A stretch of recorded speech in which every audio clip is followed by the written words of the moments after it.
আমার হাতের বানানো বাটার চিকেন এখানকার আমার ফ্রেন্ডরা তার বাচ্চারা সবাই খুব পছন্দ করে। তোমরা অবশ্যই দেখবে আর আমার মতো এইভাবে যদি বানাও তোমাদেরটাও সবাই ভীষণ পছন্দ করে খাবে।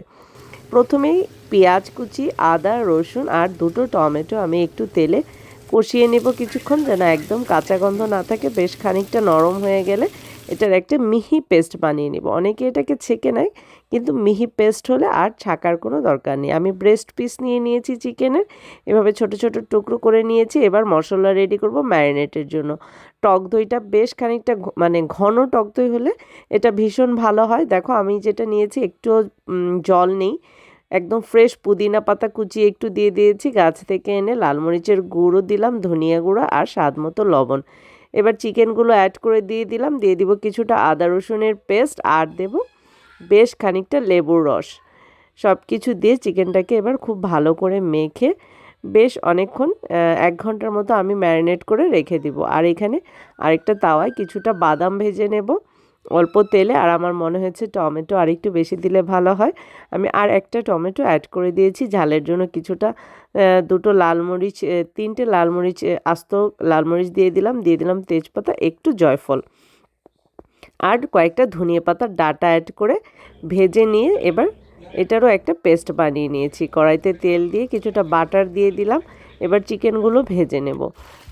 দেওয়ার পর একটু জল ছেড়ে দিবে, সেক্ষেত্রে জালটা একটু বাড়িয়ে সময় নিয়ে ভেজে নিতে হবে। আমি ভেজে তুলে নিয়েছি। এবার আরেকটা কড়াইতে বেশ খানিকটা তেল দিয়ে আরেকটু বাটার দিলাম, যেহেতু বাটার চিকেন বাটার একটু বেশি দিতে হবে। এলাচ দারচিনি দিয়ে এবার সেই আদা রসুন পেঁয়াজের পেস্টটা দিয়ে দিলাম, টমেটো আছে আর দিয়ে দিলাম সেই বাদামের পেস্ট।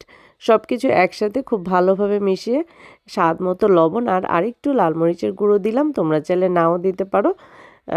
এবার একটু সেখানে এবার মাংসগুলো ভেজে রাখা মাংসগুলো অ্যাড করে দেব। সব কিছু মিশিয়ে গ্রেভিটা একটু ঘন মনে হলো, তাই আমি একটু জল অ্যাড করে দিলাম।